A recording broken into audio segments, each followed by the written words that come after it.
किए असुस्थ तो पुणी किए दुर्घटना जनित आघात पाई। समस्ते किंतु जनकर सेवा पाई आज सुस्थ हो आसुछंती। ए समस्ते बुला गाई बाछुरी आज्ञा पाटी फिटुनी बोली जंत्रणा बखाणी पारुनाहांती, किंतु एमानक जंत्रणा को मर्मे मर्मे अनुभव करी अविरत सेवा जोगाई चलीछंती ए व्यक्ति, ताहा भी बिना मूल्य रे। पेशारे जने ऑटो ड्राइवर, किंतु ए बुला गाई गोरु तांकर जीवन। दुर्घटना हुई जेउठी भी पड़ी थांतु खबर पाई दौड़ी जाती ए युवक, आउ गाड़ी करी निजे करिथिबा गोशाला को आनी सेवा दे सुस्थ होला परे पुणी ताकू सही जगार छाड़ी दियंती। गोशालार नां देइछंती हरचंडी गोशाला। पाखापाखि 100 रु ऊर्ध्व गाई गोरु को सेवा करंती ए युवक। भाईंकर ए सेवा मनोवृत्ति देखि तांको गोशाला को आमे जाइथिलु, जहा देखिलु आखि को विश्वास करि पारिलुनी। भाईंको सेवा और त्याग सह केही सरी हेबेनी। नयागढ़ जिला रणपुर एनएस रे 3 वर्ष हेब एमिति गाई सेवा करि आसुछंती सनातन रणा। दिन रे ऑटो चलाई आउ राति रे सिक्यूरिटी गार्ड चाकरी करी परिवार गुजराणा मेंटांती। केउ दिन बेपार हुए तो केउ दिन हाथ खाली करी घर को फेरंती। अभावी संसार रही भी केबे उदास हुंतिनी, कारण एई निरीह गाई मानक मुह को देखिदेले पेट पुरी जाए तांकर। देखु नांती असुस्थ गाई मानकर मलमूत्र को उठाइबारे टिके भी नाक टेकंतिनी, काहेकि ना गोमाता को निज माँ भावी एमिति प्रतिदिन सेवा दे चलती। विगत 3 वर्ष है गोमाता सेवा सुरक्षा लगी पड़ी। माँ हरचंडी गोशाला नाम एक गोशाला आम खोलीचु और से गोशाला 100 ऊर्ध्व गोमाता को रखी तार सेवा शुश्रूषा करुचु। जो गाई गुड़ाक कंसई मानक बिकी दौरान कंसई चालाण कर नहीं जाऊँगी से गोमाता को आम उद्धार करी गोशाला रखुचु और सेवा दौचु। आम सोशल मीडिया भिक्षावृत्ति करुचु और निज ऑटो चली जहाँ रोजगार आने ये गोमाता मुहर आहार दिए।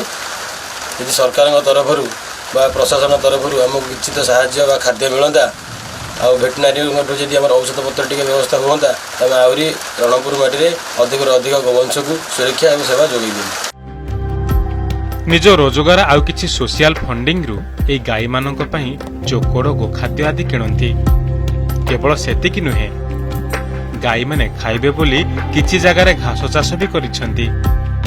गोमाता गोबर रु घसी तैयारी करंती आ दीपावली समय रे गोबर रे प्रस्तुत दीप तैयारी करी बिक्री करिथांती। एही कामरे सनातन को परिवार लोक मध्य बहुत सहयोग करंती। तोराणी पनीपरिबा आदि संग्रह करी गोशाला को आनी थांती। केवल सनातन कहीं एही गोशाला को स्थानीय किछि युवक माने आसी गाई मानक सेवा जत्न मध्य करिथांती। बेआईन गो चालाण रे प्रशासन गाई मानक धरी एही हरचंडी गोशाला रे रखि थांती। सनातन एकाकी ए गोशाला रे परिचालना करुथिबारु टिकिए अर्थ अभाव भी प्रभाव पकाइछि, जेउथिपाई से सरकारी साहाय्य को भी आशा रखिछंती।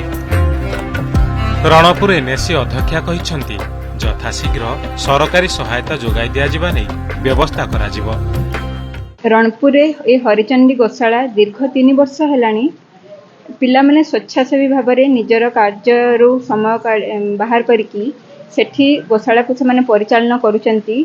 मुख्यतः कहबी जो सनातन रणा बोली अच्छी गोटे पिला से निजस्व उद्यम एटा को प्रतिपादन करिसंती एवं तांकर से प्रतिपादन उद्यम को मु साधुवाद देवी एवं आम सरकारी व्यवस्था रे आगामी दिन में आम गोटे एनएससी तरफ गोटे गोशाला करने मध्य धार्य करचु एवं अति शीघ्र से कार्यटा केमती सफल होगा चेष्टा मध्य करुचु।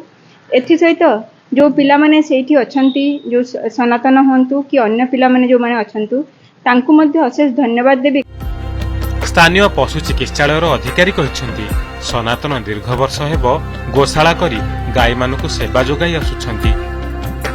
तांकु किछि मेडिसिन घास मंजी जोगाई देउछु, आहत गाई मानकु चिकित्सा जोगाई देउछु एवं तांकु सरकारी स्तर रे सुविधा सुजोग मिलिले रणपुर हरचंडी गोशाला उन्नति करि परिबो।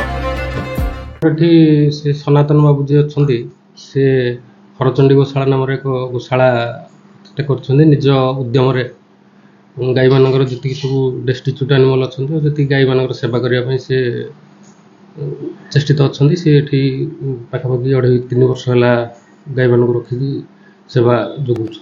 ଡାକ୍ତରଖାନା ତରଫରୁ ସେମିତି ତାଙ୍କର ତ ଏବେ ରେଜିଷ୍ଟ୍ରେସନ୍ ପ୍ରୋସେସିଂ ଚାଲିଛି।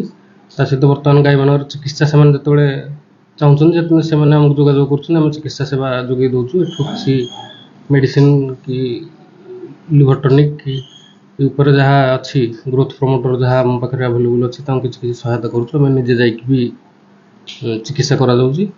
ଆଉ ଘାସ ମଞ୍ଜି ସେଠି ଘାସ ଚାଷ କରିବା ପାଇଁ ଆଉ କିଛି ସରକାରୀ ଅନୁଦାନର ବି ମଧ୍ୟ ସେ ଦିଗରେ ଆମର ବିଭାଗୀୟ ଅଧିକାରୀ ଉପରିସ୍ଥ ଅଧିକାରୀମାନେ ବି ଆସିକି ତାଙ୍କ ଗୋଶାଳା ଦେଖିକି ଯାଇଛନ୍ତି।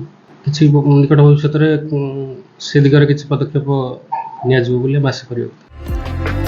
ବାସ୍ତବରେ ସନାତନ ହିଁ ସନାତନର ମୂଳଧର୍ମକୁ ବଜାଇ ରଖିଛନ୍ତି। ଗୋମାତା ସେବାରେ ଯେଉଁ ପୁଣ୍ୟ ମିଳୁଛି ତାହାକୁ ଅର୍ଜନ କରି ଚାଲିଛନ୍ତି ସନାତନ।